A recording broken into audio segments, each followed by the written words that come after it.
Hello everyone, welcome back to our channel. आज की इस वीडियो में हम लोग देखेंगे कंप्यूटर एप्लीकेशन के चैप्टर नंबर 3 जिसका नाम है इंटरनेट एंड वेब सर्विसेज। आज ये हमारा पार्ट 4 है और पिछली वीडियोस में हम लोगों ने 1 से लेकर 14 तक सारे टॉपिक्स कवर कर लिए थे। अगर आपने वो वाली वीडियोस नहीं देखी हैं तो जाके देख सकते हैं। उसके बाद आज की वीडियो में हम लोग ये सारे टॉपिक्स कवर करेंगे। तो चलिए स्टार्ट करते हैं। सबसे पहले हम लोग देखेंगे ई कॉमर्स। ई कॉमर्स क्या होता है कि जब भी हम लोग कुछ भी इंटरनेट का यूज़ करके खरीदते हैं या फिर बेचते हैं उसको हम लोग बोलते हैं ई कॉमर्स।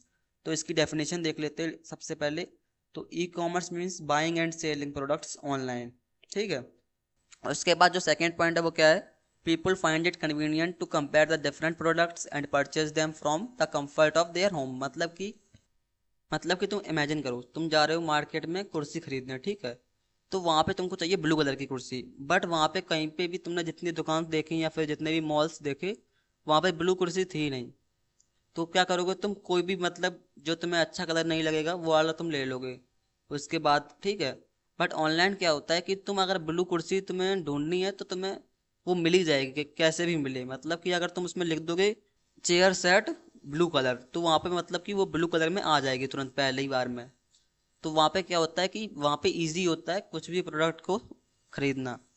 उसके बाद जो थर्ड पॉइंट है वो क्या है कि e commerce stands for electronic commerce. मतलब कि ई कॉमर्स में जो ई है उसका मतलब होता है इलेक्ट्रॉनिक। उसके बाद यहाँ पे कुछ एग्जांपल्स दिए गए हैं जैसे कि अमेजोन, फ्लिपकार्ट, मिंत्रा।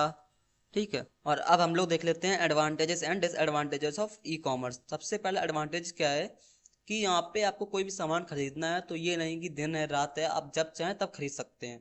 उसके बाद जो सेकंड एडवांटेज है वो क्या है कि ये कन्वीनियंस होता है। मतलब कि आपको कोई चीज़ खरीदनी है तो आप वहाँ पे कन्विंस हो जाएंगे। उसके बाद जो थर्ड पॉइंट है वो क्या है, वाइड रेंज ऑफ प्रोडक्ट। मतलब कि अगर आपको कोई चीज़ खरीदनी है तो वो आपको वहाँ पे मिल ही जाएगी क्योंकि वहाँ पे बहुत सारे प्रोडक्ट अवेलेबल होंगे। उसके बाद जो थर्ड पॉइंट है वो क्या है, वाइड रेंज ऑफ प्रोडक्ट्स। मतलब कि अगर आपको कोई चीज़ खरीदनी है तो वहाँ पे वो मिल जाएगी क्योंकि वहाँ पे बहुत सारे चीज़ें आपके लिए अवेलेबल होंगी। अब जो पॉइंट 4 है वो क्या है, इजी प्राइस कंपैरिजन। मतलब कि तुम यहाँ पे प्राइस को कंपेयर कर सकते हो। ठीक है। उसके बाद क्या है, आप देखते हैं डिसएडवांटेज ऑफ ई कॉमर्स। तो सबसे पहला डिसएडवांटेज क्या है, रिस्क ऑफ ऑनलाइन फ्रॉड। मतलब कि यहाँ पे आपका फ्रॉड भी हो सकता है। फिर क्या होता है, नो फिजिकल इंस्पेक्शन। मतलब कि आप इसको केवल फोटो में देख सकते हैं और वैसे नहीं देख सकते हैं। उसके बाद कभी कदा क्या होता है कि आपकी जो डिलीवरी होती है उसमें भी दिक्कत आ जाती है, फिर लेट हो जाती है। फिर कभी कदार क्या होता है कि आपका जो प्रोडक्ट है वो ख़राब आ जाता है तो उसको वापस करने में भी काफ़ी दिक्कत आ जाती है। ठीक है। उसके बाद हम लोग देखते हैं ई गवर्नेंस। अब ई गवर्नेंस में क्या होगा, जैसे कि अगर कोई भी गवर्नमेंट की सर्विस है तो वो इंटरनेट पे आ रही है तो वो क्या होगा, ई गवर्नेंस। तो उसकी डेफिनेशन देख लेते हैं। E governance involves applications which are used by government organisation to provide better governance. मतलब कि ऐसी एप्लीकेशंस जो कि गवर्नमेंट यूज़ करती है अपनी गवर्नमेंट चलाने के लिए। ठीक है। उन्हीं को हम लोग क्या कहते हैं, ई गवर्नेंस एप्लीकेशंस। उसके बाद जो सेकंड पॉइंट है वो क्या है, e governance stand for electronic governance. फिर उसके बाद जो थर्ड पॉइंट क्या है वो एग्जांपल्स हैं यहाँ पे कि सबसे पहले इनकम टैक्स, फिर डिजी लॉकर, फिर स्वच्छ भारत मिशन ऐप, फिर माई गव डॉट इन। ऐसे ही बहुत सारे एग्जांपल्स आ जाते हैं। उसके बाद हम लोग देख लेते हैं pros and cons of e governance. सबसे पहले क्या होता है कि यहाँ पे आपकी जो सर्विस है गवर्नमेंट की वो आपको आसानी से मिल जाती है। उसके बाद फिर इंक्रीज ट्रांसपेरेंसी। मतलब कि यहाँ पे जल्दी से सर्विस आ जाती है, फिर उसमें आपको कोई दिक्कत भी नहीं होती है और सरकार और जनता के बीच में ट्रांसपेरेंसी बनी रहती है। उसके बाद faster processing and reduce corruption. मतलब कि यहाँ पे काम बहुत तेज़ी से हो जाता है जिससे की वजह से यहाँ पे करप्शन कम हो रहा है। उसके बाद रिड्यूस पेपर वर्क। मतलब कि अब सारी चीज़ें इंटरनेट से होती हैं तो वहाँ पे पेपर की जरूरत नहीं पड़ती है। फिर यहाँ पे सबसे पहले डिसएडवांटेज देख लेते हैं। जैसे कि सबसे पहला जो डिसएडवांटेजेस है वो क्या है, डिजिटल डिवाइड। डिजिटल डिवाइड क्या होता है, जैसे कि जो लोग फ़ोन यूज़ कर रहे हैं और जो लोग नहीं कर रहे हैं उनके बीच में जो डिफरेंस होता है उसको बोलते हैं डिजिटल डिवाइड। तो यहाँ की डेफिनेशन देख लेते हैं। People without internet access are left behind. मतलब कि जो लोग इंटरनेट यूज़ नहीं करते हैं उन्हीं की वजह से डिजिटल डिवाइड होता है। उसके बाद जो सेकंड डिसएडवांटेज है वो क्या है, साइबर सिक्योरिटी रिस्क। मतलब कि यहाँ पे आपकी जो सिक्योरिटी होती है, जो भी आपका डेटा है उसकी सिक्योरिटी, वहाँ पे रिस्क रहता है।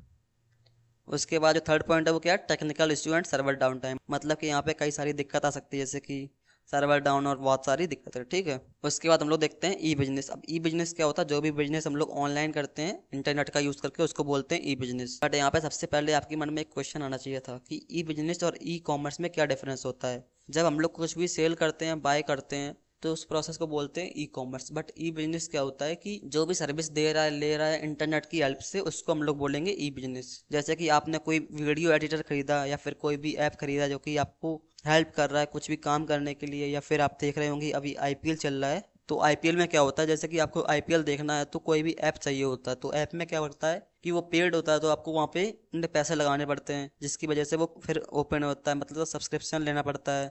तो वही सारी चीज़ें होती हैं, तो इसको भी हम लोग ई बिजनेस बोलेंगे, ठीक है। उसके बाद जो सेकंड पॉइंट है वो क्या है, e business applications use technology to effectively access and deliver business related service and perform various kind of transaction. मतलब कि यहाँ पे बहुत सारी एप्लीकेशंस यूज होती हैं और टेक्नोलॉजी यूज होती है बहुत सारी सर्विस प्रोवाइड करने के लिए, ठीक है। जैसे कि एग्जांपल देख लेते हैं इसका, जियो हॉटस्टार, और जैसे कि रिलायंस, या फिर कोई भी वीडियो एडिटर जैसे कि कैनवा, ये सारी चीज़ें, ठीक है। उसके बाद हम लोग देख लेते हैं इसके एडवांटेजेस एंड डिसएडवांटेजेस। तो सबसे पहले जो एडवांटेज है वो क्या है, एक्सपेंडेड मार्केट रीच। मतलब कि यहाँ पे जो भी आपकी सर्विस है या फिर जो भी आपका काम है वो बहुत बड़े स्तर पर पहुंच सकता है। उसके बाद लोअर ऑपरेशनल कॉस्ट, फिर उसके बाद इजी टू स्केल ऑपरेशन, मतलब कि आपको अपना जो बिजनेस है उसको बड़ा करने में ज़्यादा टाइम नहीं लगेगा। फिर उसके बाद 24/7 अवेलेबिलिटी। और फिर देखते हैं इसके डिसएडवांटेजेस। सबसे पहले सिक्योरिटी कंसर्न, मतलब कि यहाँ पे आपका जो अगर आप बिजनेस कर रहे हैं तो वहाँ पे रुपए भी चाहिए होते हैं, उसमें उसका भी दिक्कत रहता है, ठीक है। फिर उसके बाद डिपेंडेंस ऑन टेक्नोलॉजी, मतलब टेक्नोलॉजी पर डिपेंडेंट हो जाते हैं लोग। फिर उसके बाद कस्टमर ट्रस्ट इशू, मतलब कि यहाँ पे क्या होता है ना कि जो कस्टमर होता है जल्दी ट्रस्ट नहीं कर पाते हैं, ठीक है। उसके बाद टेक्निकल ग्लिच, मतलब कभी किधर क्या होता है कि आपकी साइट बंद हो जाती है, फिर आपका जो भी ऐप है उसमें दिक्कत आ जाती है, यही सारी चीज़ें होती हैं, ठीक है। तो आज की वीडियो के जो हमारे टॉपिक्स थे वो कंप्लीट हो गए हैं। अगर आपको आगे की वीडियो देखनी है तो हमारे चैनल को सब्सक्राइब कर लीजिए। मिलते हैं नेक्स्ट वीडियो में, तब तक के लिए टेक केयर।